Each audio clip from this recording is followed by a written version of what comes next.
I've been, obviously you guys know I got injured, right?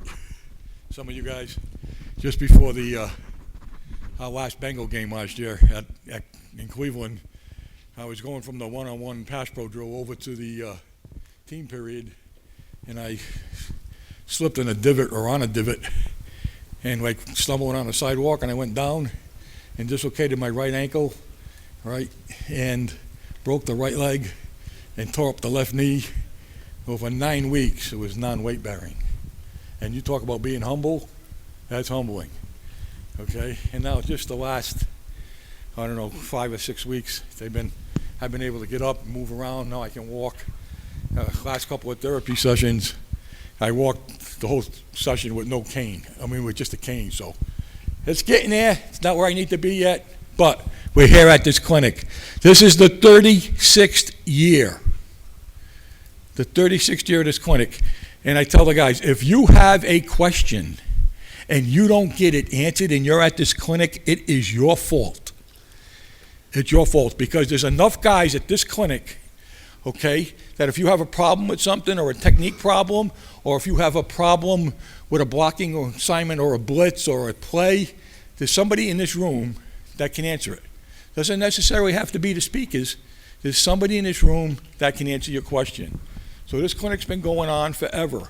All these guys that come here give back to the profession that's been good to them, good to us.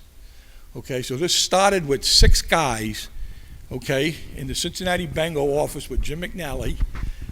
Paul Alexander was there, I was there, Freddie Mariani was there, Jay Callum, God rest his soul, he was there, and I still can't remember the 6th guy. You remember the 6th guy, Paul? It was a homeless guy. He was a homeless guy. I think he coaches the line with the Steelers. I'm not sure. So, whatever. You guys can get you. This is a fun place to be. This is intense. We're going to go. Okay, we got a lot of great speakers. And tomorrow we go all day. We get a half hour for lunch. Pro Football Focus buys the pizzas. Okay, we eat pizza at the table. Half hour later, we keep on going. All right, guys? We're going to start the night off with Sam Pittman. I coached with Sam in Cincinnati. He's a wonderful speaker. He's been at Cincinnati, Oklahoma, North Carolina, Arkansas. Now he's the line coach at Georgia. Okay? I'm going to hand this over to Paul Alexander, and you guys are going to understand tomorrow you're going to hear a whistle. When I blow a whistle, it means you get your ass back in your seat if we have a break. Okay? Just like you coach your players. So the whistle blows, you get your ass back in the seat.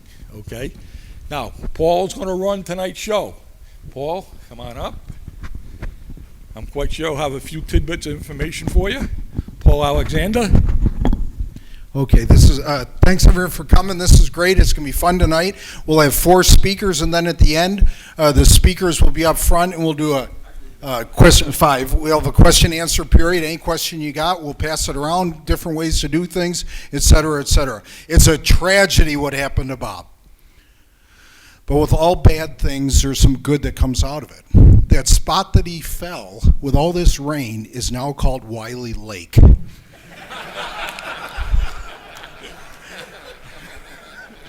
has docks. Okay, here we go. Sam Pittman, he's been everywhere. He's a legendary coach. He's one of the best coaches in the country. He's Oklahoma, Arkansas, North Carolina, Northern Illinois, and Sam Pittman. Thank you. I'm going to get right into it. First of all, I want to thank the guys that helped me in my career. Bob certainly did, and I'm talking about all the GAs and everybody that's helped me, and I certainly appreciate it, and you don't go unnoticed. I'm going to talk here a little bit, guys, about zone scheme versus movement. And what we don't want to do is we don't want to chase linebackers. In other words, we don't necessarily want to run an open scheme where the mic's in the box and now he's outside the box because we're chasing people. And so I'm going to show you a little bit what we try to do as far as trying to pry open schemes here. So to start off, we're in a one-step, one-hand read on the inside zone. We're going to go inside and outside, but right now, one-step, one-hand read, and so he's going to read on his first one, and then we're going to try to pry it back open. Now, we work this every day at practice. every day at practice. And what we're zoning left here right now, and the guy's just trying to basically run back through there. Now, we are a big down shoulder team. What that means is that I played defense in high school. I was on the team, let's say that. And they taught near leg, near shoulder in tackling.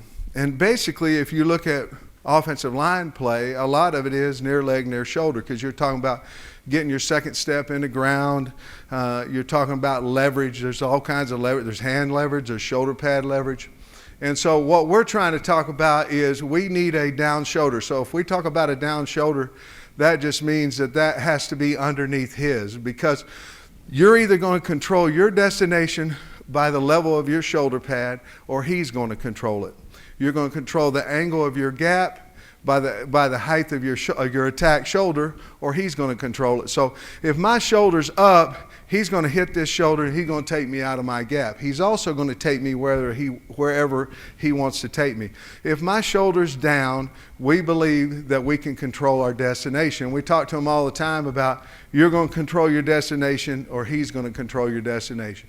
So we do this drill right here every single day. We do this drill, and as you'll see, if you're playing on the left side, we'll do it on the left side, because we're going to pry front side and back side. Okay, so I just want to get into it real quick with you. Tight zone scheme. Now, these are two tight ends. We like to do two tight end quite a little bit in various ways, okay? So the first thing is the ID. Our ID, we're going to ID the second linebacker call side. So this is odd here, obviously, whatever you call it, 3-4, mint, whatever you might call it. But here's one linebacker, here's your second linebacker. So we're going to call the second linebacker. Now, we have base plays, we have spotted plays.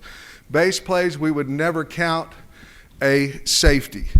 So this is really a base look for us, because we are in either 12 personnel or 21 personnel right here, okay? So I want to show you two different things just to kind of start off. Our right guard right here is a one-step read, one-step, one-hand read.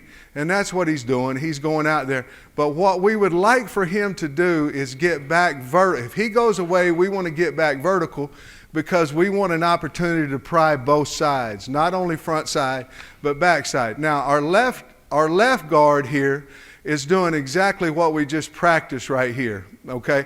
So he's down shoulder, lift, and angles to the linebacker. So all these guys up here, I used to teach it different on inside zone, but right now how we teach it is we want our angle of departure to be to our linebacker, okay? So our shoulders should be in line with the linebacker, okay? We're at one step, one hand read, and we are wanting and looking for prize situations. Well, if they're moving, you also have a prize situation on the front side here. We like what we're doing here. Now, once we get this fit right here, we're trying to go as vertical as we possibly can to the linebacker, Now, let me say something else, what we changed that helped us, and it might sound weird to you, and I'm not telling you how you do your deal. I'm telling you how we do ours. We're telling this backside guy anybody on the backside, that we need his backside shoulder inside of his shoulder. Now, that'll put our helmet where we need it and all that, but we feel like if we're looking at this shoulder, we can get leverage on it and we can get fit on it. So we're telling this guy back here to get his shoulder inside of his.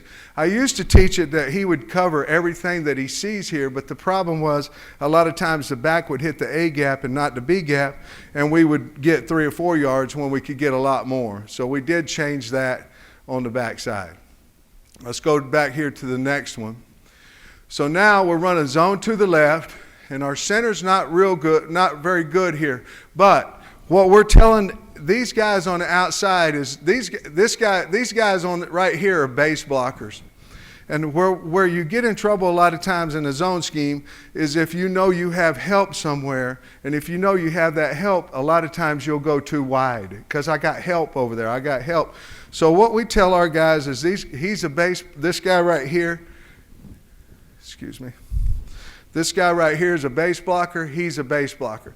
So he is going to get in trouble at times with movement. Now, obviously, his step wasn't very good. His second step wasn't up the field and those things. But we can help him right here with a pry. So this would be a one-step read. His guy goes away. He's going to get back vertical.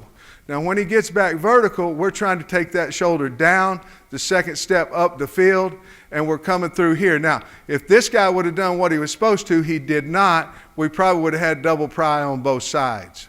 Now, if we're not prying right here, I feel like we might be in a little bit of trouble with the nose guard, but because we did, we were able to sustain that enough to get through. All right, next here. Now, here is a four-man line. Okay, so we're in a four-man line. Okay, let's go back.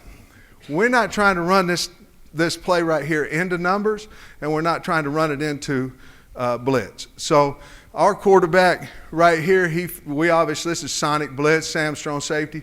Everybody has it, so we're not going to run this play over here.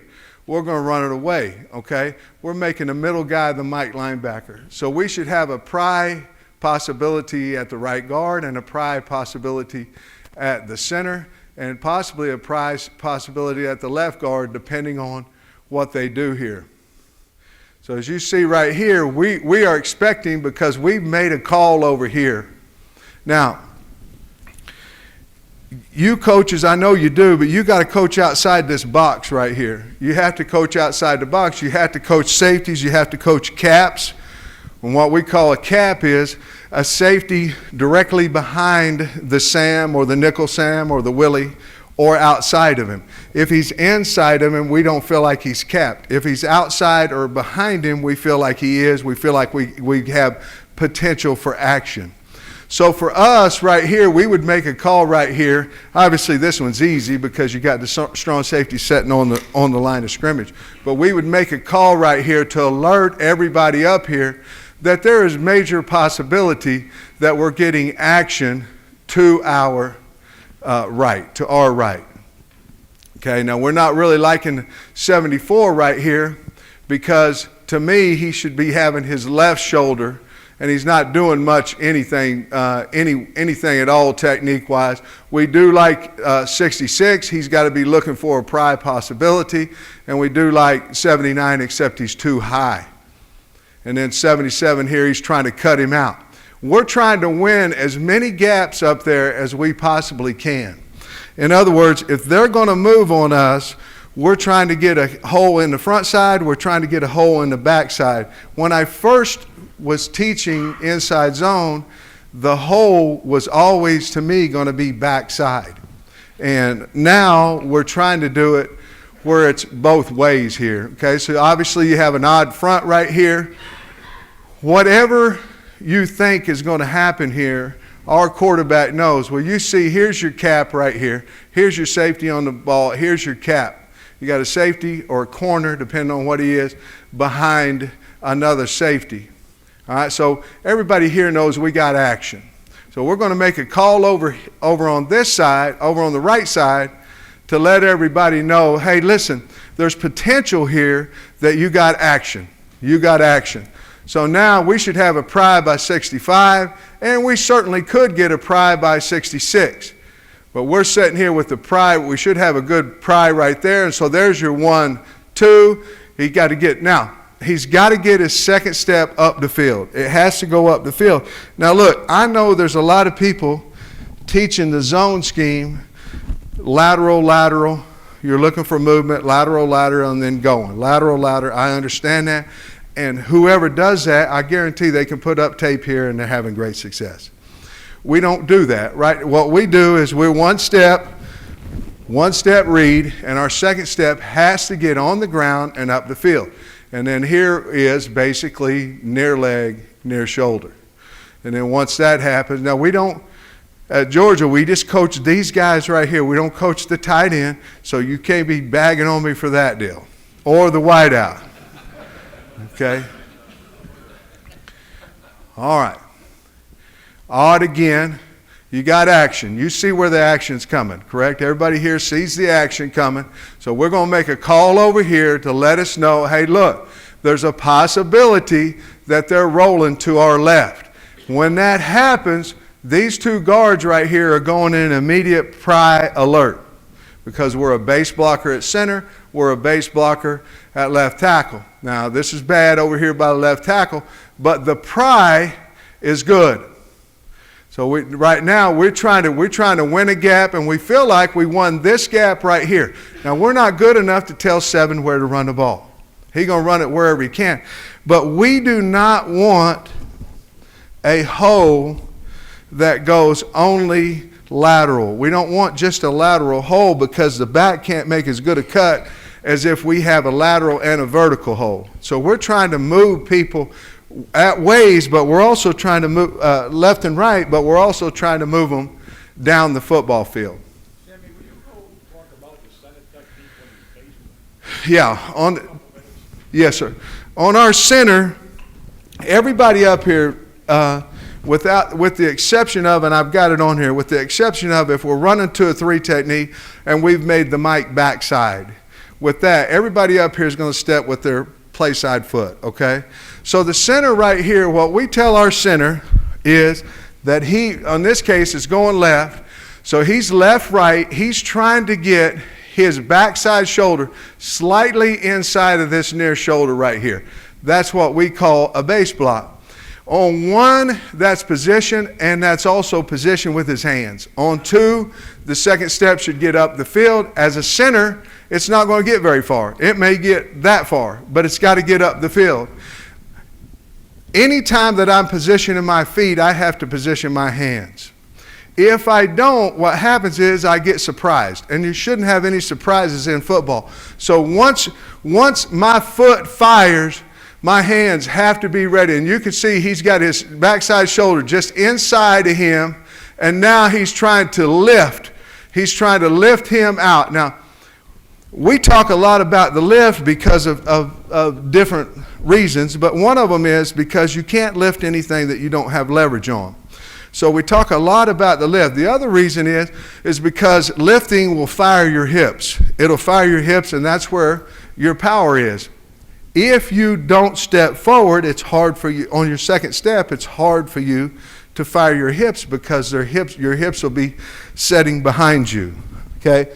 Now, if he wants to go this way, we know because I got a down shoulder and I'm controlling him that I can put him on his back here, or we also know that I might get pry help right here to hit the ball front side.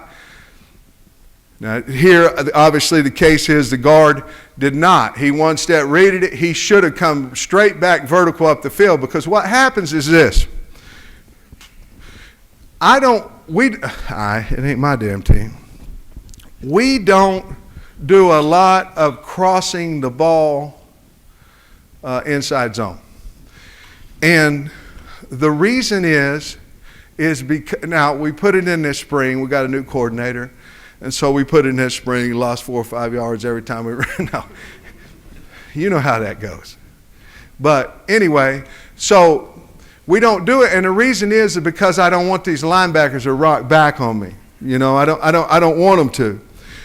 But with what we're trying to teach, if they rock back, he ought to be coming right back through this guy right here. And if he's coming back through that guy and he's any good at all, which he's not, I get it.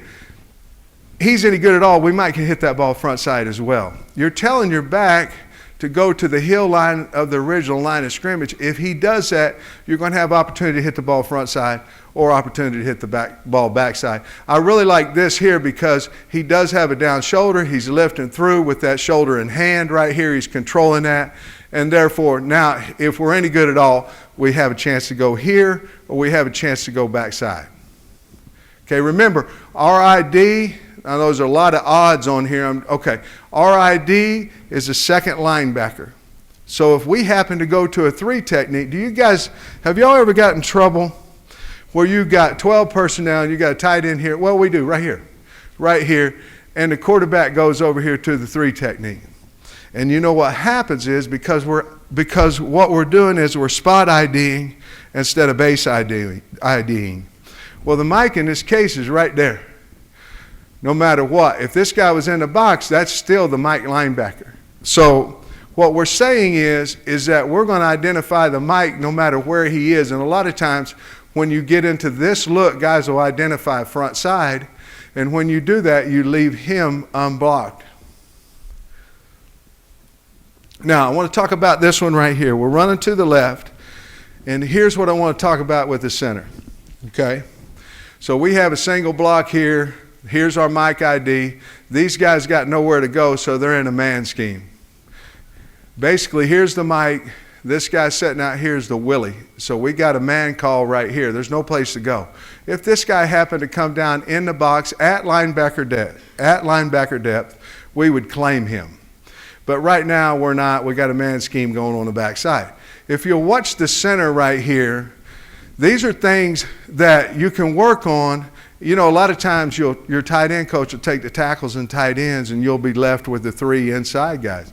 So these are things right here that you can work on to where when this linebacker, you don't chase the linebacker, you follow him. So he's coming back here. I got to follow him flat. I got to come flat back down the line. If I follow him with any type of going towards my line of scrimmage, I'm not going to be able to help. So right here, he's going here, and then now he's coming back. He's following this linebacker. He's not chasing him. He's following him back, and then right there we should have a seam, okay? So with this happening, let me go back to, I'm all over the place. There's a big deal for us when he's in a G, when he's in a shade. Okay, for us it's a big deal. Well, the reason we want to go away from numbers, away from blitz is because when this guy gets in a shade, and you're usually not going to get him in a shade, guys, when you have balanced tight ends. What's he going to do? He's going to arc out to, he's going to go to a G. He's going to go to 2-eye or whatever you might call him. Action, when this guy's sitting right here, it'll change, but not with his right hand down. Action is going to come right here, up the middle or away from a G. So all our guys know that, but they're also looking at this cap. And we got cap, we got action, possibilities. So at our place, do you have to be right if you call whatever your term is for possible blitz? No. You're right because you alerted the possibility for blitz. You're right. Because if you get on a kid about making a blitz call and he's wrong, then what, in my opinion, he's going to quit making that call. All we're saying here is it's a possibility that we're getting this action. And this right tackle let us know, hey man, we got problems, possibility coming, or they got problems, depending on how you look at it. Okay, a couple more of these, and then I'm going to go to another set, another same type play. Okay, so here we are in odd formation. 51 is the Mike, so he's going to set his angle right here to 51. Well, he's never going to angle backside.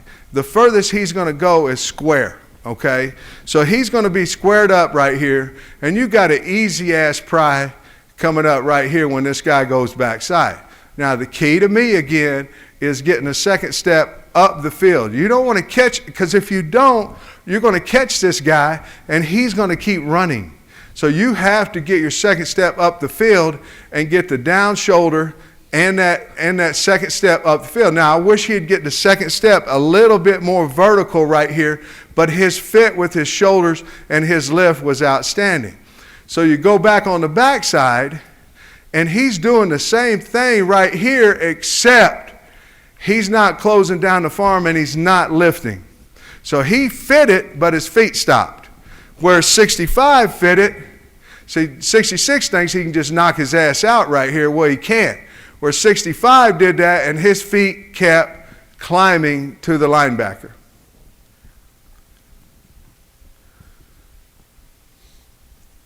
All right.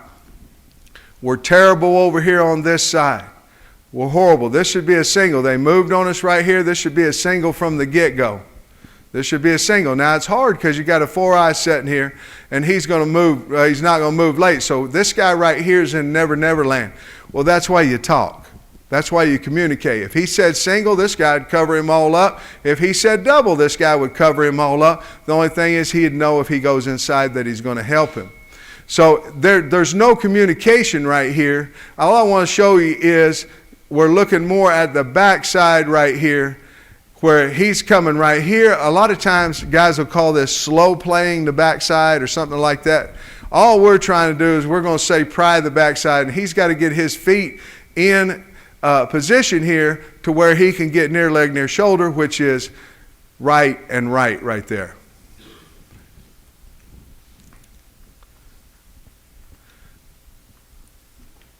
All right, here is where we're going to do it on both sides right here. Now, obviously, this guy on the left side has alerted us that we're getting action.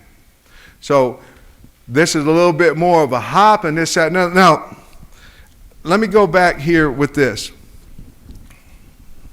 74 in this picture is a big, stiff dude. 345 pounds of big and stiff, okay? So I kept penalizing this guy because he's stiff. Well, every one of y'all surely have a guy that's stiff. He's not going to look the same as the guy that's not. It's the results that matter. This guy right here, it's like, man, he ain't got no damn quick twitch. He's this, that, and the other. But then you go in, and if you're not grading him strictly on technique, but you're grading him on the results, he's kicking ass. So, this bothers me right here. But is he not doing, in the end result, he's doing what we're trying to get him taught. And he's too high, he's this, that, and the other. But it took me to this year to realize he ain't going to look the same. He's not. But he can be a good player for us. Okay, let me see if I can get to a 4-man before we continue on up here. This guy didn't make the play. Sir? This guy didn't make the play. Exactly. And I struggle with that shit. And why? The guy's kicking ass. Bravo, you know. But instead, you're in there going, you know, you're out of position. You're not getting your second step up to the ground. And he's looking at you like, I just killed that guy. That's what he's doing. And you know what? Let's be honest. If I was the player, I'd be looking like, hey, Dick, look at the results. You know, you here, go play this guy that can't do what I just did. You know what I mean? So, anyway. All right, let's go to something else. Cody, let's go. Okay.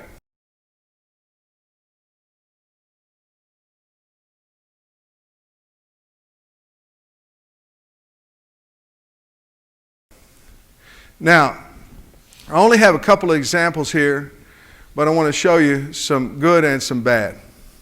Okay, so we're now in one back, one tight end. Okay, so what we do is we try to combine one back duo and one back zone together. Okay? Now, in this particular look, this is a spotted play for us. So we're going to go to the second linebacker. I don't give a shit what the front is. If it's a 4-man front, we ran one back duo. If it's an odd front, we're running inside zone to the odd front. So I got 2 in here I want to show you. Now, for us, if you like this concept, for us it was easier for us to start the call as a zone call. If it's a 4-man line, we're turning it in to duo. Sammy, if it's We a are. 3-man personnel and they make a 4-man line, treat it the same. Yes, we treat it identical. So right here, our ID, we're going to count this guy right here. Our ID is front side. We brought a number 2 in to shield. And I want to show you something here. So you guys see all the pry that we do. If that guy don't come to me, I'm looking for the guy outside, which that's not true. That's not fair. Which a lot of guys will go, I'm looking for him. He's gone. I'm gone. We don't do that. I'm looking for him. He's gone. I'm looking for him. Okay? Because, now look, if he's gone now, his friend's coming with him. Or the linebacker buddy. If he's gone, somebody else is coming. Somebody else is coming now. If he stays, guess what's happening? Probably he's staying too. Okay, so nobody one gaps a guy. Oh, I don't know. I'm not in the NFL. They may do it in the NFL. I don't know that. But they don't do it in college. So right here, this guy right here, this is what I want to tell you. I think he's absolutely wrong from the get-go. Okay? And I'm going to tell you why. That guy right there, you are chasing. So what we tell the guy is, if you're chasing a linebacker before the play ever starts, you're out of the pry world. So if I'm this left guard right here, and he's in close range right here, but if this guy I'm chasing, or I had to push the point, or whatever it may be, and I'm chasing, I'm out of the pry world. That's why I don't really like to run plays to where our guards are chasing. Because if they're chasing linebackers, and the linebacker's slower than them, then they'll be playing O-line and we'll be playing linebacker. So we don't want to do that. We don't want to get in a race with a guy we can't catch.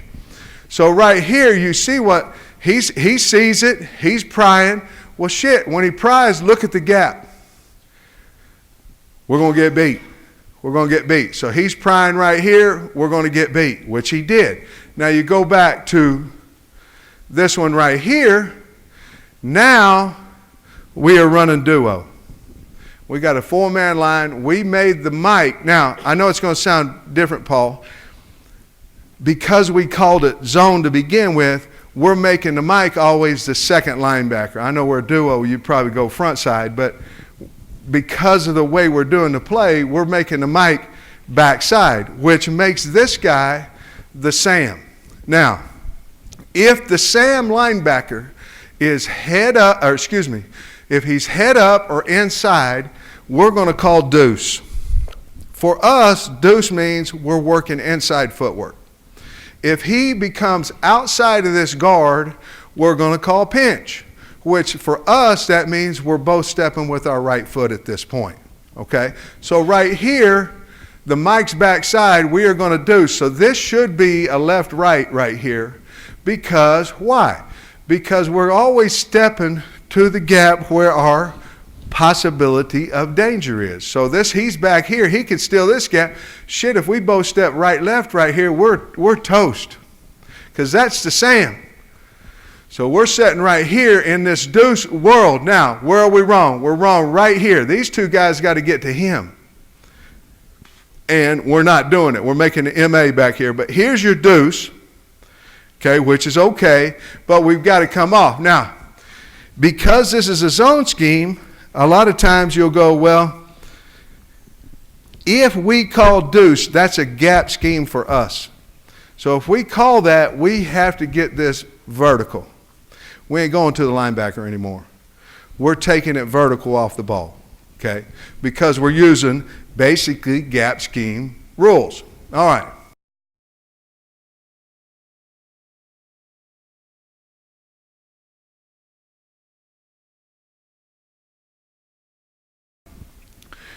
Now, if you run the ball weak, now we're still in inside zone, and you're running the ball weak.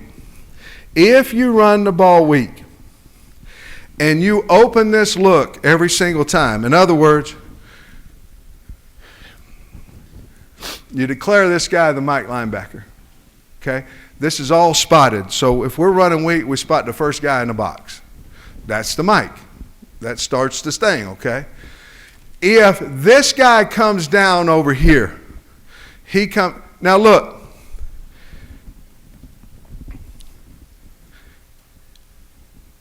at some point you have to decide, are we going to throw this damn ball every single time they outnumber us in the box? And if you do, then your quarterback's got to be good, everybody's got to be good. You don't, because you ain't doing shit.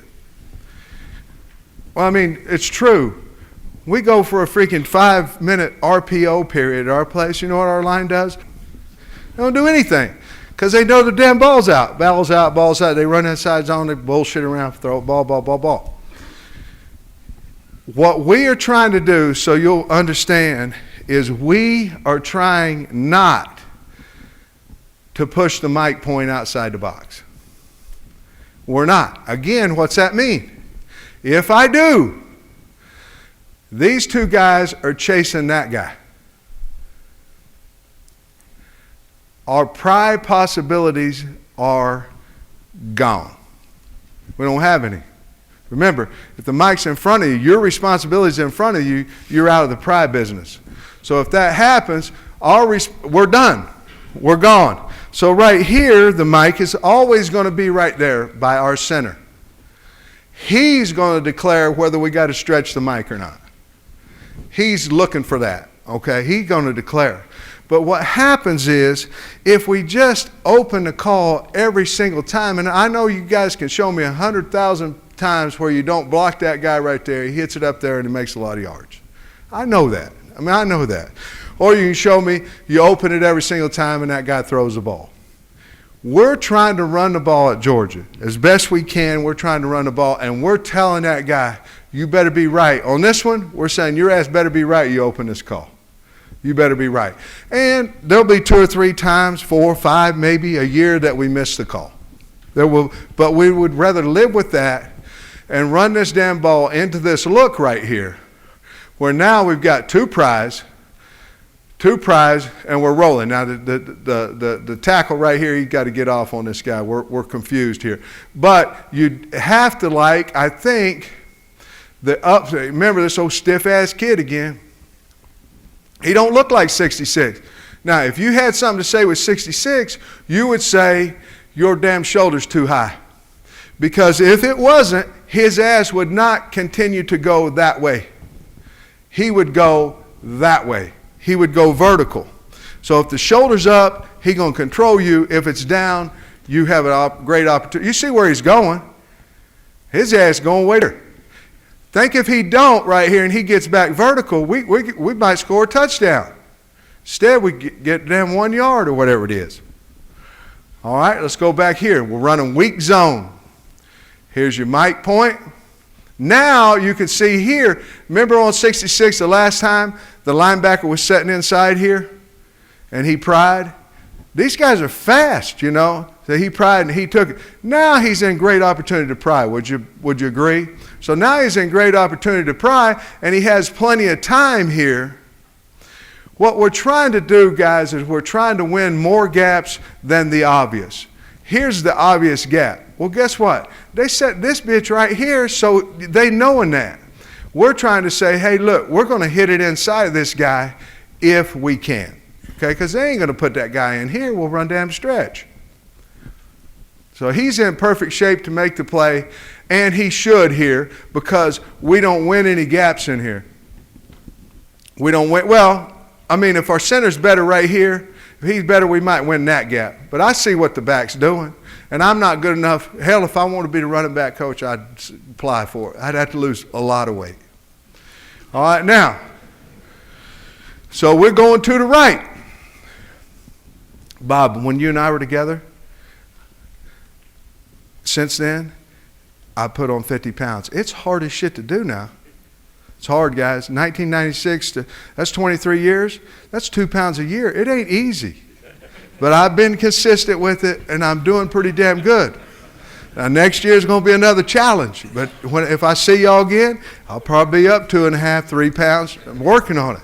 I used to be the tight end coach here when I was at Cincinnati, but I had to put on this pounds, and that's the only reason that I'm heavy. Fat's an awful bad word, isn't it? All right, same thing here. We're going over here to the right. We got potential. Yeah, yeah, thank you. We got action. Now, what's the center been told? He going to this guy right here. They can do They can play base. They can rock this way. They can cross dog. Okay, I do want to say this. Herb Hand, who's a wonderful coach in here from Texas, they kicked the lever-living shit out of us. I did happen to find 2 tapes where we put some other guys in Texas uniform where we had success running the ball, because we really didn't. So Herb, wherever you're at, is that good enough? It's the truth. All right, so again, you're looking at this guy right here. Again, I believe that we're taught that if he goes away, I'm gone. He goes away, I climb. He goes away, I climb. He goes away, his damn friend is coming with him. We want to buy a gap. We want to buy a gap. So now he goes away, we're near leg, near shoulder, down shoulder, lift, and try to finish out the ball. Our running back reads the first guy on or outside that guard. And all he's looking for right here, he's looking for this action. He knows he's trying to get to the heel, and he knows right now that he's going to cut the ball up. Okay? We're trying to buy him this gap, and we're trying to buy him that gap. Okay? But he's going to read the first down lineman. Now, if the running back with coach is in here, he's going to say, he's going to read that guy, to the official, to that guy, this guy. Am I lying? God damn, read that guy. He goes away, I'm going to hit next hole. End of conversation, I think. Okay? Well, You did a great job with Chubb, I know that. Nick Chubb and Sony Michelle, I was a running back coach 2 years ago. I know one thing, I sure as hell wasn't an O-line coach. Woo, we were bad. But anyway, here, again, I put this on here obviously because the center does a nice job. But he doesn't. But we got to win over here because he's coming down. Now, we got a wide out coming down in here for this guy. But, damn, Herb, as a matter of fact, we ain't making no yards on this one either. We're just doing okay, but how many? 4. Okay, I do want to show. Let's go there. Let's go there. I don't want to show that. I want to get to this.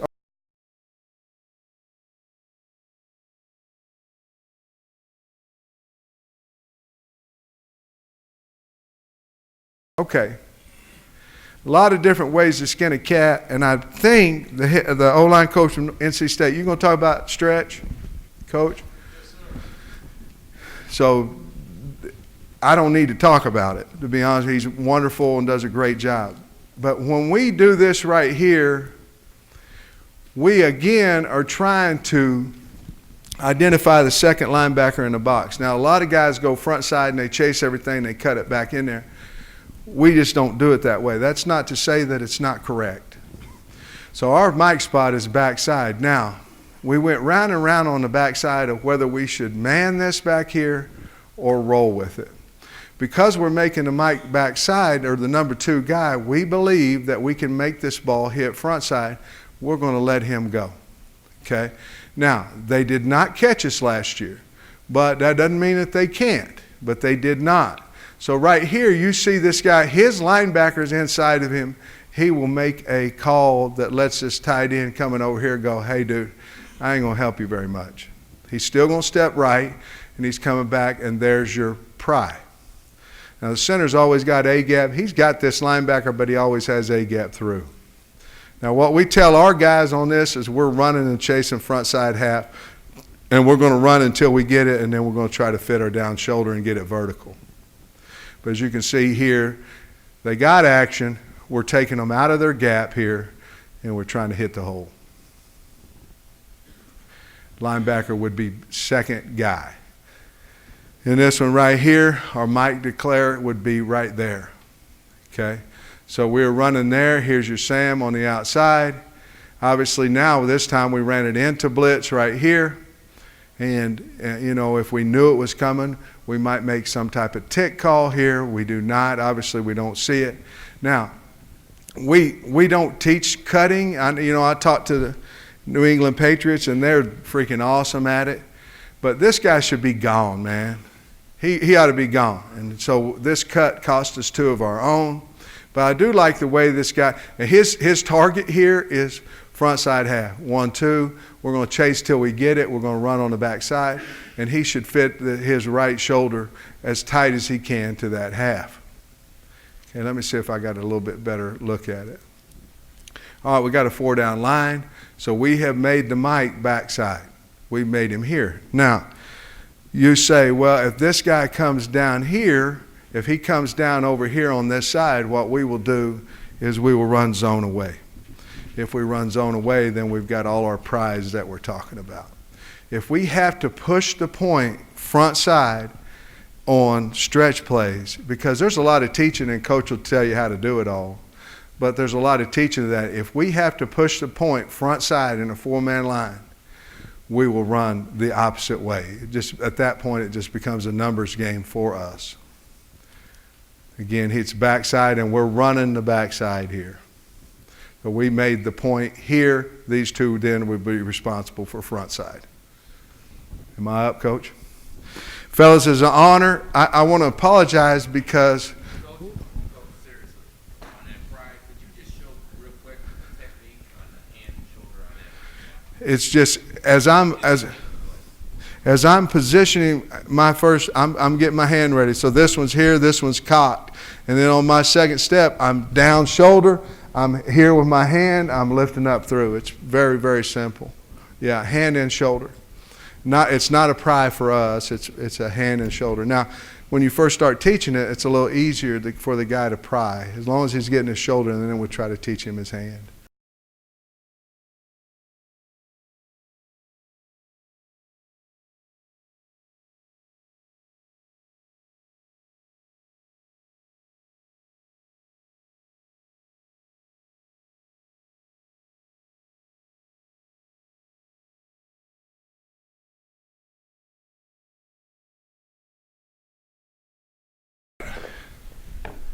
Think we're on here, and I've been coming to this thing since, I want to say it was 07 was my first one.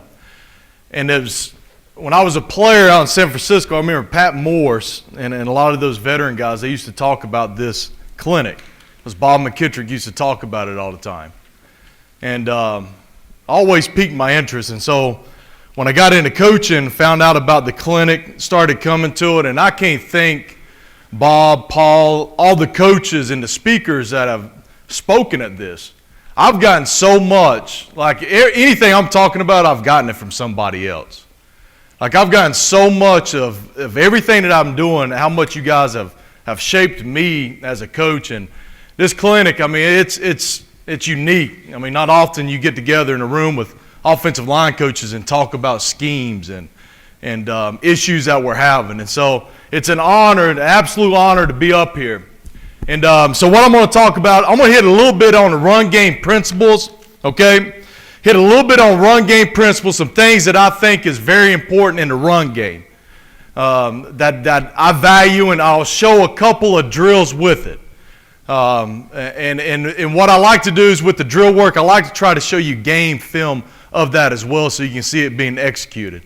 And then after that, okay, I'm going to get into our wide zone scheme, okay? Get into our wide zone scheme. And so we'll get right ahead into it. And we talk about that a lot, running the football as an attitude, okay? And I got this from Doug Marrone. I was very fortunate. You know, when I look back on my career as a player, it wasn't very good. I bounced around a lot. But I played for 9 O-line coaches in the NFL. And that experience, that first-hand experience is something that's very valuable to me. And this is something that Doug Marrone talked about a lot. And it hit home with me, so I talk about this a lot. Speed off the ball, toughness, and finish. 3 things that I think everybody in that room can identify with, okay? All right, individual principles, okay, in the run game that we're talking about. Okay, and this is something that when I was in San Francisco, we had Bob McKittrick had it on the wall. All right, 1 inch of leverage equals 10 pounds of body weight. Man, that stuck home right there with me. As I was a defensive lineman, moved over to O-lineman, I was an offensive tackle my senior year in college at East Carolina. Okay, so I wasn't the biggest guy when I was in rookie camp. And so when I got in there, I saw that sign, and that made sense to me. That hit home. So if I could play with a better pad level, I had a chance to play at this level. And so that hit home with me, okay? And so these are the principles that I want to make sure my guys understand. We want to eliminate any waste of movement. We want to move efficiently and effectively in order to capture our landmark on the defender. Everything I try to do with my guys, I want to make sure they understand their landmarks, where they have to get to. All right? That goes into the second thing. Must develop a knowledge of where your landmark is on the defender. All right, our footwork, all right, heel to toe stagger, knees inside the ankle. Power is generated from the ground. You must have a base in order to block the defender. All this stuff is stuff that I've learned from this clinic years ago, okay? Weight distribution, inner part of the foot, okay? One thing I do with my linemen in the summertime when I get to work with them, we take our shoes off, we take the support off. So they actually feel the ground as they're moving. I want them to be able to feel what it's like to have that weight to the inner part of the foot where they're pushing off, okay? We must be able to distribute weight to the opposite foot that you are moving. Our hands, all right, hands going from the ground to the chest right now. Ground to the chest right now. Thumbs up, elbows in. When we capture the chest, we will climb the defender. We will climb the defender. All right, these are just some practice principles that we're always going to try to hit, okay? Pre-practice, some of our footwork drills, our tight reach, reach cutoff, combination blocks. Our strike drill will go into a boards, okay? And I'm a huge crowd. My rookie season, I was with Bob McKittrick in San Francisco. And anybody knows him, like you grew up on the Crowther. And so I still use the Crowther sled every day. All right, so we still use that. Combination blocks, 2, 3, and even some 4-man combinations. And then we're going to work all the stunts, games, dogs, and blitzes, and work our eyes and our pad level, okay? And so what I'm going to do is show you like some of our fundamentals, like everyday stuff that we're going to do. All right, this is one-on-one boards. Coach, this is who you're talking about, Will Richardson, okay? And so we'll do this either with each other or against the D-line the very first thing in practice when we get started. Want to see, and the whole purpose, what I'm trying to see is just, do we get our hands inside? Do we get our hands inside? During the season, this will be a quick whistle. It's not a thing where I'm trying to see the guys drive. I just want to see how quick we can get our hands inside, okay? And so we do this every day, and I learned this. Like I got started in coaching in NFL Europe with Whitey Jordan. All right, like big mentor of mine. Love that man, okay? But we did camps in the summertime, and Don Lawrence, who was with the Buffalo Bills, we were doing a camp together. I want to say it was in Berlin. And he was up there just giving a clinic and talking about angles, how the body has all these angles. And that hit home to me. And so when I look at this, I look at somebody in a stance, I see all these angles. And so, and he always talked about being explosive, eliminating the angles of your body. And so this, I always like to get this film so I can show the guys. And when you watch this, when Will strikes this, he just got rid of all that angle in his hips.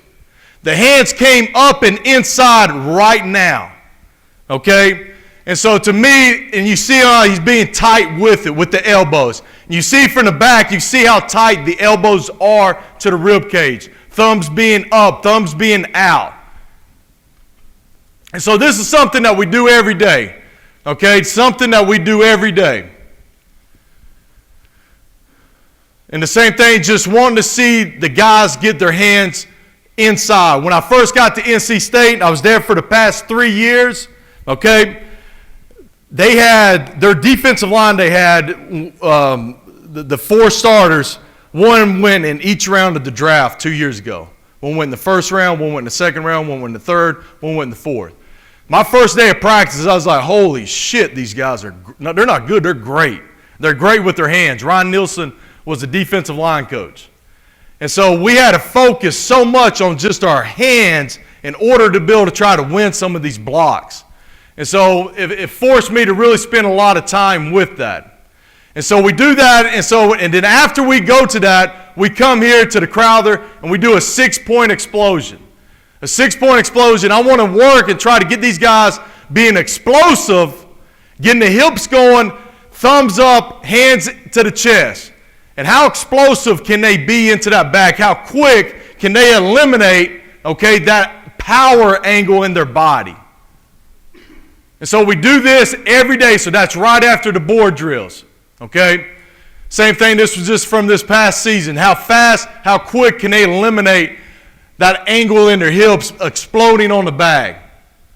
All right, and then what we're going to work on is I grew up with Whitey Jordan, and we always did boards. And so we work our tight zone and our wide zone steps with the boards. And so what we did, the very first thing in practice, I'm working hands with the run game. And then I'm going to add the element of now I'm going to get in and add footwork to it. And so I got the hands coming, got the hips coming. Now I'm going to add the feet to it. And so we do this board, and I put a pipe here. These pipes serve a lot of purpose. They're 18 inches. That's what I believe our splits, that's what I want my guys to be in. But also it's a landmark for them to try to get their second step, making sure they get the second step down. And so we use that pipe to step over as we're stepping on the board. And so we're working our landmarks here, wanting to see the same thing with our hands, but now just adding our footwork. We'll go both directions, right and left with it. All right, and then we'll go to a wide zone. We'll angle the boards, work the same thing. What I think about this drill, it's not realistic. That's what you're going to see on the field. But what's realistic, when I watch my guys on film, how bad their first steps are. And this is at least something that'll get those guys, give them a visual of having to step over something, getting their first step good, and trying to get that second step on the ground fast. And so these are the everyday drills that we're doing. And so now it's just wide zone to the right. And this is a drill that we started doing a lot of because guys were doing a lot of stepping underneath themselves or pivoting. And so we'll just work on stepping over a pipe, and we'll do it underneath a chute, trying to keep our shoulder pads, our chest over our knees, but just working, stepping over a pipe, giving them that visual of something to step over. Trying to make sure we get that good, positive first step. I think we get in a lot of trouble, at least the guys that I've seen, when we take those bad first steps. So I want to make sure that we do that, try to get that corrected. And so we'll work that a lot. And we'll also do this single leg knee drive where now they're really driving off that backside leg. Learning to really drive off that backside leg. Same thing with getting the opposite foot down, okay, and driving the guy off on a board. Just trying to continue working that first step. Getting that first step in the ground, driving off that backside leg. This will be all stuff that we're doing during individual afterwards. And obviously, like I told you, we're going to work Crowther, okay? All right, we're going to work the Crowther. I think it's a good self-teaching tool. If you don't have a base, you're not hitting it correctly, it's going to spin on you, obviously. And so we work on this a lot, especially for our double teams, but we'll work the Crowther sled using that every day. And I think it's really good with the center, especially I tell guys come to me, Coach, I want to play center, all right? Let me go see you snap the football and go and drive the Crowther. If you can do that, you got a chance. And so, to me, I think this is a good teaching tool with just keeping your base within the block. Okay? And so now we'll get into the wide zone. I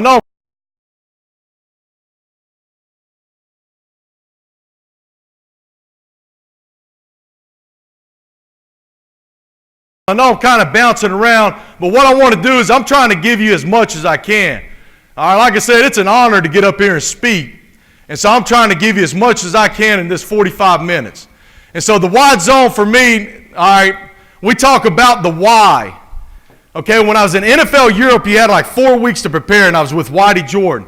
Everything that we looked at, it was all of Alex Gibbs stuff with the Denver Broncos and Atlanta Falcons. We had 4 weeks to put something together for the season.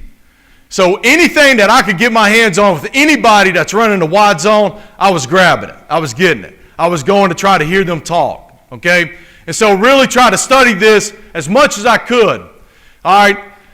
To me, the why with the play and why this is what we're doing, this is us at Louisville, okay? It's the simplicity in our assignments. I'm never going to be the smartest guy in my room, I promise you that. But it's the simplicity in our assignments. We're going to try to eliminate our guesswork. I'm going to give the guys an objective. I'm going to give them an objective. Get to your landmark. Now let's work on how to get there. Okay? It allows us to play fast across the board. And to me, it's one play that can be ran out of different personnel groupings, formations, and motions without changing anything up front. And so to me, that's key. Like, I want guys to play fast. Those three things I talk about with my guys, speed off the ball, toughness, and finish. Well, this play, to me, it allows them to do that. Like, this is like when they walk in, this is going to be our fab. This is going to be who we are. All right, those guys believe that. I believe that. Okay? And so for them to have the confidence, no matter what defensively we're going to face, they're going to know that they can play fast. Okay? Allow us to master our Indian combo blocks. The more I do something, the better I become. Repetition equals mastery. All right, the more I can do something, the better I become. Okay? Running lanes created by the O-line, the tight end, and running back working together to displace the defense, making it hard to fit. And that's what I love about the play, how everybody is so in sync, and we spend a ton of time on this. All right, but all of us together displacing the defense, making it hard for those secondary defenders to fit the play. All right, our keys to success. The very first thing I talked to you guys before, everyone has to understand their landmarks. Everybody. Okay? And to me, I want to make sure we have to get stretch on the front side. So the very first thing I got to make sure, and I always talk about a positive first step. I want a positive first step. I want our low flat pads driving off that backside leg, keeping our chest over our knee. Okay? A lot of times if I'm seeing a guy pop up, there are a lot of times they're pivoting off that outside leg. They're pivoting. They're not driving.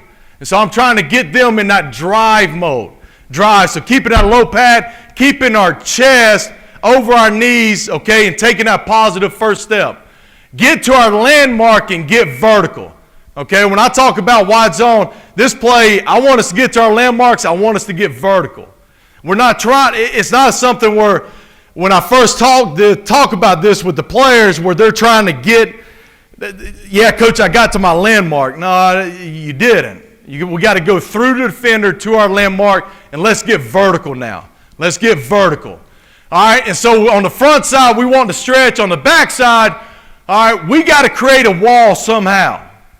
All right, with us, that's cutting the defense on the backside or locking it, doing different things with our fullback to create a man scheme on the backside. And so we're either going to lock it on the backside or we're going to cut on the backside. All right, for the running back, get to your landmark.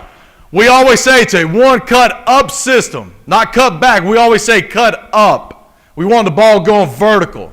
All right, the tempo by the running back, okay, I think it's very important. Now, I've heard Coach Gibbs talk about this a lot, okay, the alignment with the center with the running back, especially when he's uncovered, with those two guys being in sync. To me, I think that's important. So the tempo and the pace of the running back.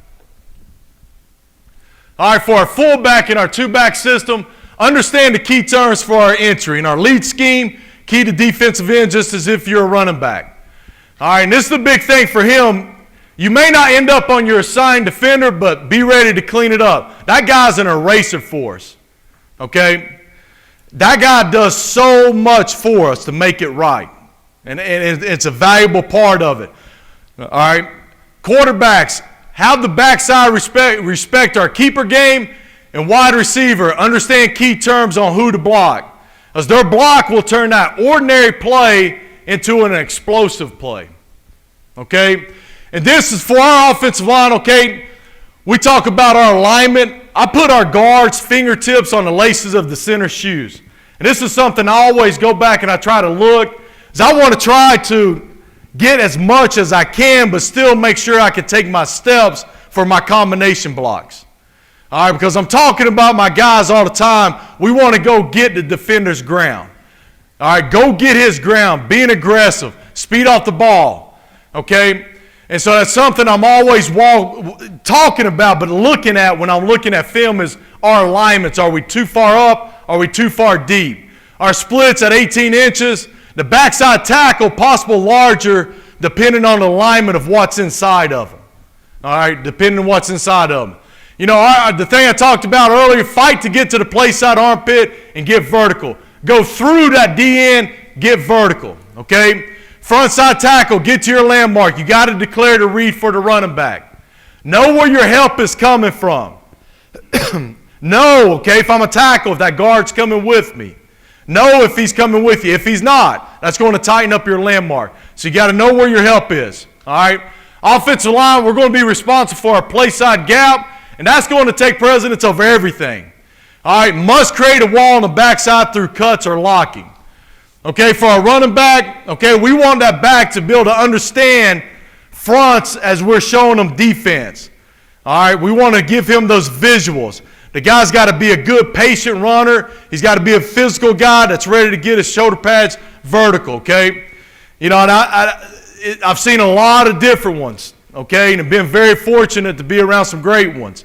And so, but for us, this is what we're looking for. We want his toes at 8 yards. All right, sometimes we call it a scissor step, sometimes we call it, but it's drop step opposite to set the track to the outside leg of the tight end or the ghost tight end. Okay, with his eyes on the read. If he's looking at the handoff, he's going to start to bow that, to banana as I call it. All right, he's going to dip in to get the ball. Now he's not going to be able to get his shoulder pads vertical and get north. All right, so I want to make sure that his eyes are staying on his read. I don't want him to dip in and get the ball. Don't want him to look at the handoff. All right, his read, first down lineman outside in, press the line of scrimmage. We talked about this earlier, one cut up system. All right, and we feel like that third step, a decision is going to be made. On the fifth step, it's time to execute that now. Okay, third step, decision. Fifth step, execute. Okay, key points for the quarterback under center, open play side. We say 4 to 8. Executing the handoff as deep and as wide as possible. Sell the keeper away. Sell the keeper away, holding off the backside defenders. In the pistol, where you'll see us the most, heels at 5 yards, open play side, 4 to 8, sometimes 3 to 9, depending on the snap. Execute the handoff as deep and as wide as possible.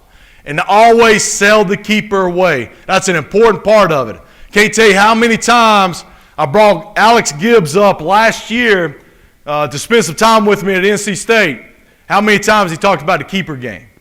How many times he talks about the keeper and how that ties in to this play? How much it plays into it, that and our tight zone and the stuff that we do off of it. Okay, for the wide receivers, the scheme is designed to block support through the fullback or with a wide receiver. So understanding key terms to identify blocking assignments. And we're looking for that unselfish player who's willing to get in the briar patch.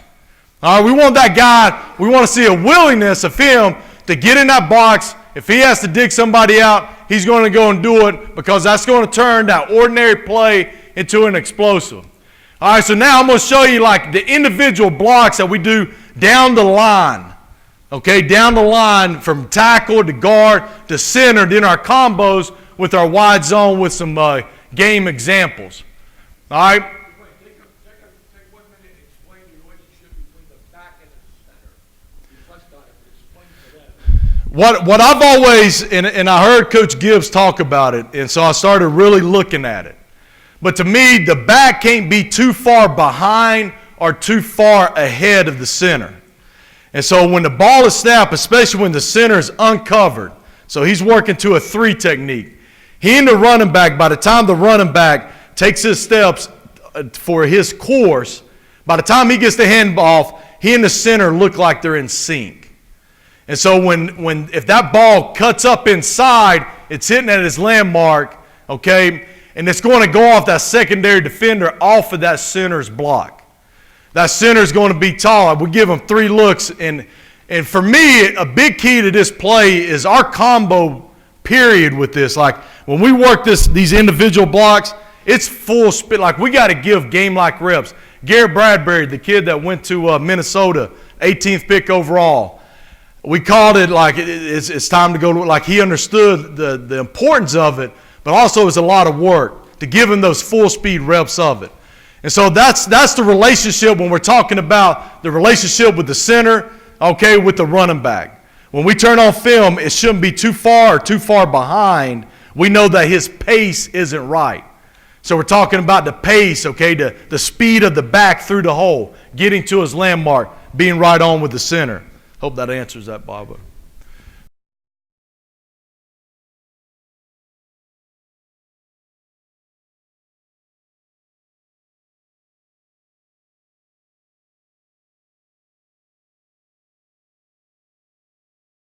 All right, so this is our tackle with the wide zone reach, okay? With the wide zone reach. And so we're giving him the landmark of the outside armpit. All right, outside armpit. Now, there's a couple looks I think that you'll get from the defender, okay? So we're going to get to our landmark. All right, make sure we take a good positive first step, trying to get a second step in the ground as fast as possible, bringing the hands in. And we're going to try to lock, you hear this a lot, locking that backside hand. Locking that backside hand so that guy can't fall off now and make that play. And you'll see this block right here, and I got some game examples coming up with it. And I like to see him strain out a little bit more. But you see him trying to emphasize locking that backside hand, making sure that defender can't come back inside.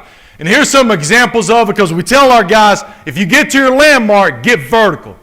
Show how that was beautiful. Show how you're bringing the backside hand and the backside hip. That's part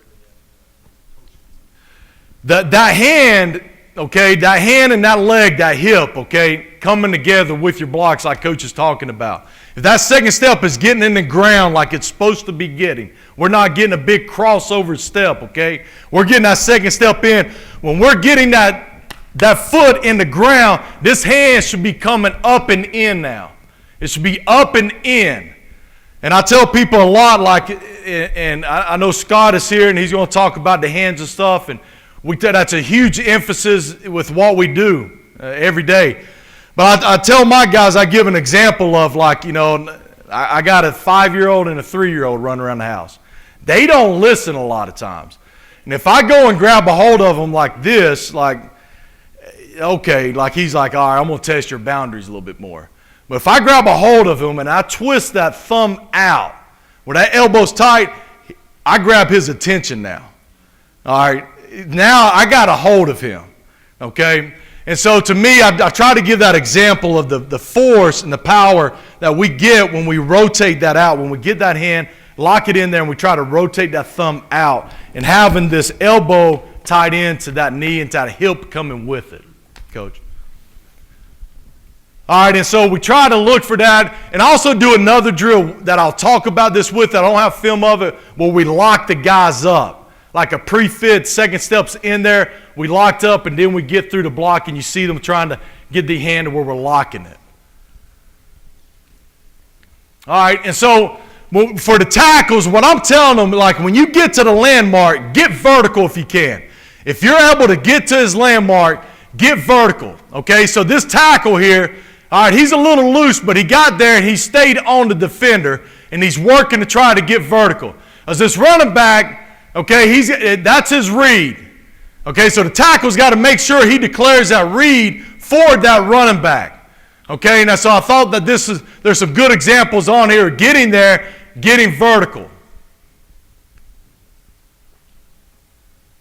Same thing here with our right tackle from a couple of years ago. He gets to his landmark. You can see him, he's in his landmark, outside armpit. He's getting vertical, and a good finish by that kid. And that kid, like, he wasn't the strongest guy, but his hips, he was so strong in his hips. Like, his hips, like, he was so explosive.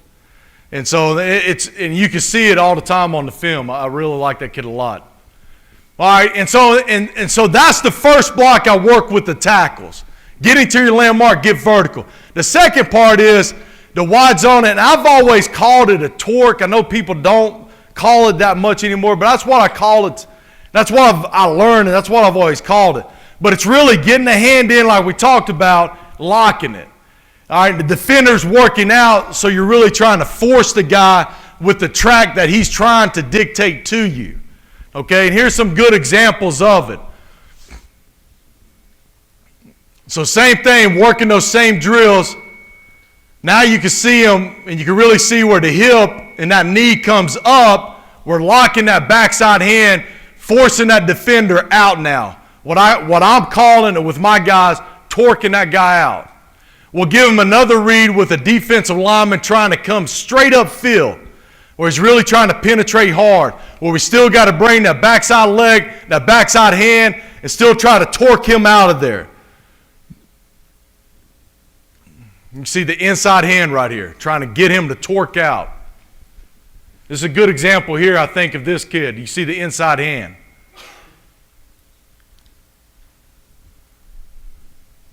All right, here's some clips of it in a game. This is that left tackle that you just saw going through the drills with it. Getting to the landmark, the defender's running out. It was a good positive first step, good pad level by this kid. Now, I wish his hand were tighter. That's one thing that I always try to work on, making sure our hands are good. But you can see him trying to lock in that hand, forcing the defender outside now.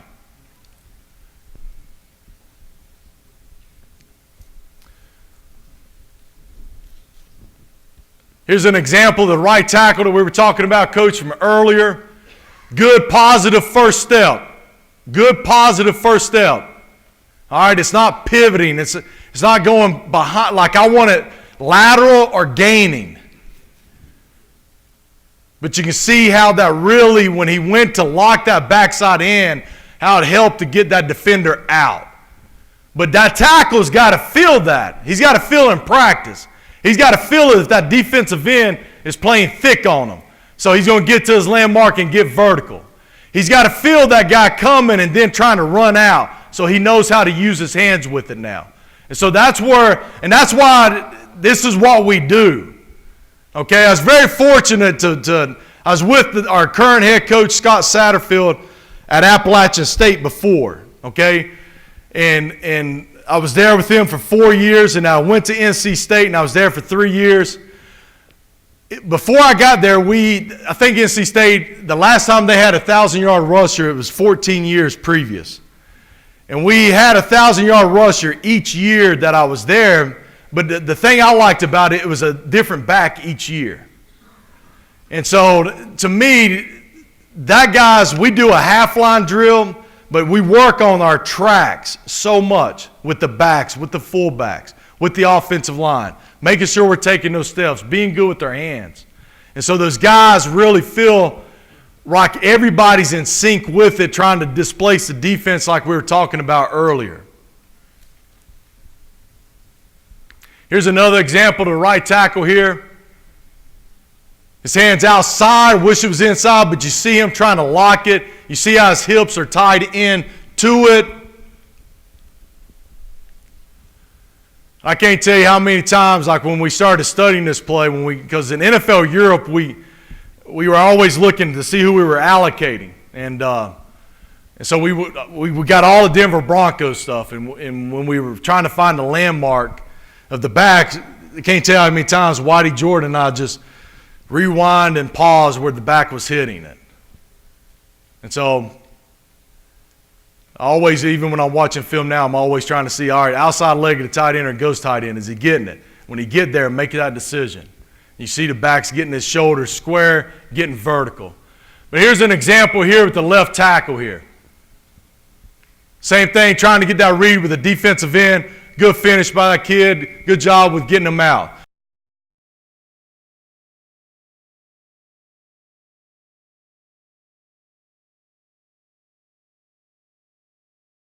So we do the same block with our guards, okay, and also with our center. Guards trying to do the same thing. Now I want this hand to be more inside, okay, more inside, thumbs out.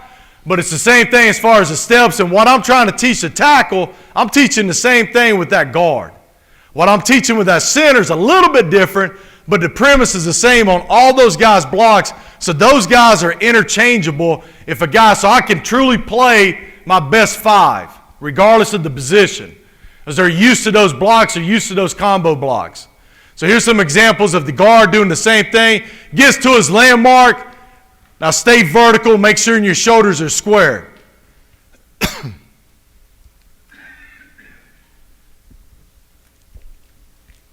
Here's another example of the right guard here. He got to his landmark. Don't keep running. Don't keep trying to go to the, we want to get vertical now. He got to his landmark. Get vertical.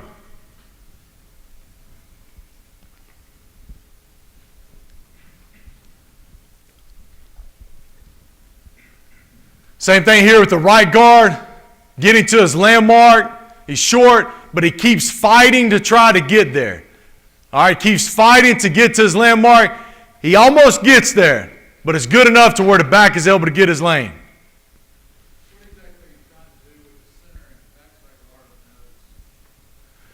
We have different calls that we're making, but the majority of the time, that guard's coming to try to get that guy. Not often are we trying to be thick or be heavy through that, but it's all according to who we're going to try to identify with it and what we're doing with our fullback. And we have those combo blocks coming up. Here's one more example of the guard here getting to his landmark. Keep trying to work there. All right, and here's the center with the wide zone reach. Okay? We try to get the center, same thing, I'm trying to get him to get to his outside armpit. This kid is phenomenal. He came to NC State, he was a tight end, 6'3", 240 pounds. One of the most mature players I've ever been around.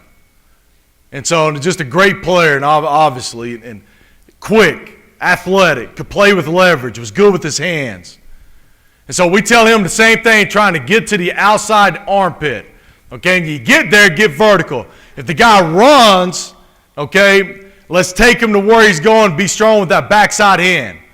Be strong with that backside hand. Be strong with the backside hand. We don't want guys to be able to fall off and come inside with it. Here's some clips of Garrett throughout the season.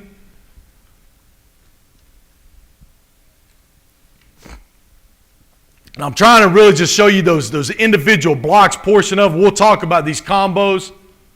I want to try to make sure to hit all this for you guys. Here's another example here with a G, with Bradbury reaching this G. Now, I always try to tell the center, I was like, you can't play high. You can't play high and you can't step underneath yourself. Okay, you'll try to step, create leverage. Sometimes I talk to my guys about dipping.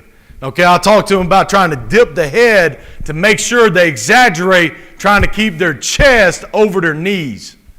Because once they rise up with the nose that's coming straight ahead, that's going to be penetration now. Okay? We try to teach our center that he's going to handle that block. He's got to try to handle that block before we're going to start incorporating help with him.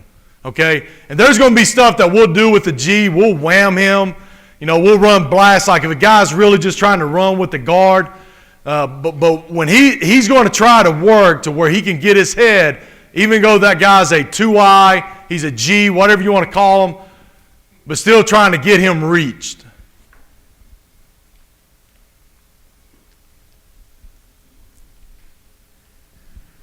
Couple more clips here. Same thing with this 2I here with Bradbury. Getting to his landmark, and what you see is, okay, when you're watching this, how that back and that center, how they're in sync together.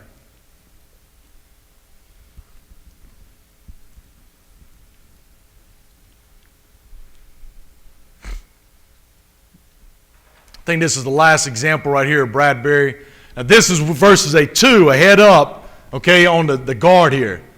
But you can you see how he kind of dipped to try to make sure he stayed, you know, but he tried to reestablish leverage right there. And so he tried to dip to get underneath, but still work to get vertical. Still working to try to get that hand, a backside hand, inside.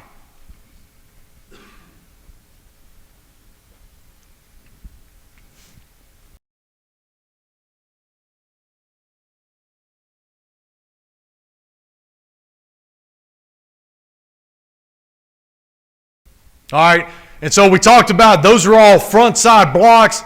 The other thing that we talked about, we got to have this cut drill, okay? We're going to cut. And I always try to use a moving target. A moving target. I heard Joe Philbin talk about this many clinics ago, but have a moving target with your cut drill. And so that's something that made sense to me. I was sitting back there, took those notes, went and tried to incorporate it now. And so to me, because the 3 technique, they're running. That G, he's running. And so making sure those guys, and they got to stay low. Backside, they've got to keep their chest over their knees. If they pop up, okay, they're going to be slower. They're not going to be able to get to their landmark. We want to cut. We want to get our head across, and we want to cut getting north. We want to get our chest and our belly full of grass, okay? We want to cut landing on our chest and our stomachs, but getting north. I don't want to cut and see us rolling. And I always want to work a moving target with them, where they got to take that step, they got to work. I've heard many coaches talk about it. Firmly, it never happens on that first, second step. It has to at least take 3 steps. Sometimes it's more than that. It's however many steps that you get in before you get your head across and start working vertical. That way, that guy can't use his hands to play off of it and make the tackle. You got to work and strain to try to get vertical with that on the backside. Here's versus a G, a 2I, with a guard making a call to bring the tackle through. And that's the key, is making sure we're going vertical with it. Same thing with the center with the head up. The guard trying to come through, making sure we're landing, getting vertical with it. And here's some examples of it. And you hear it all the time. Like, it's not pretty in the game. Like, I wish that we always got these cuts beautiful. But you see here, we're falling down on the side. But it's effective because we got the guy down. We eliminated the backside pursuit. That guy had to play that block now. Here's a couple more good examples of it. Here's a tackle on the backside versus a wide 3 technique. You see when he landed, the arm came through, he's landing on his chest. We got the stretch on the front side. We created a wall on the backside through that cut. Trying to make it difficult for those back end defenders to fit this play, because this play truly can hit anywhere. That's why I love the play. All right, to me, it's a fabric of who I am. I'm passionate about this play, because I can tell these guys, you always got help and you can play fast. How fast can we come off the football? Here's an example on the backside here with the guard with that head up nose. Getting the stretch on the front side and getting that cut. Another example here on the backside with the guard there. Getting the stretch, creating a wall on the backside. We'll try to fast forward this, okay, and get to a couple of clips here, all right, of our combos.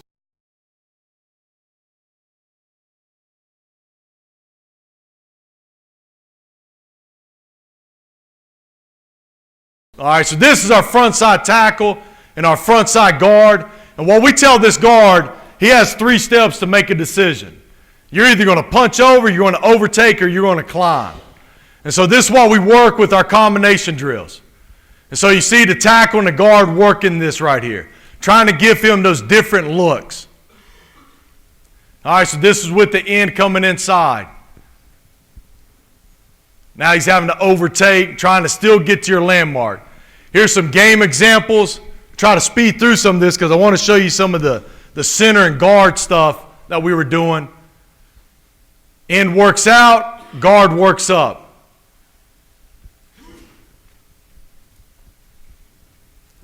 Same thing here. End works out, guard works up on the 3rd step.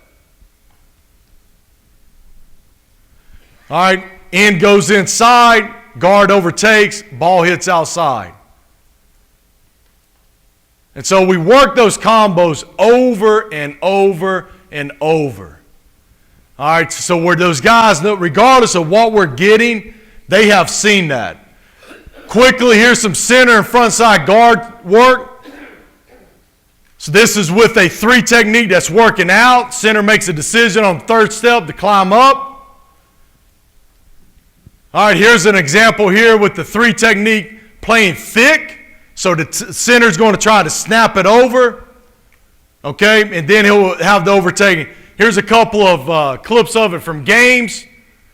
Here's a combo of those two working together for this backer.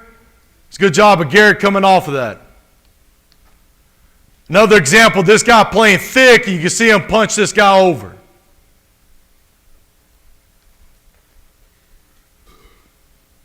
Guy playing thick as a 3, overtake, backs presses course, and hits it. Here's another good example here with Bradbury with this guy trying to really come in hard right now, a short spike. You see him overtake, ball hits outside.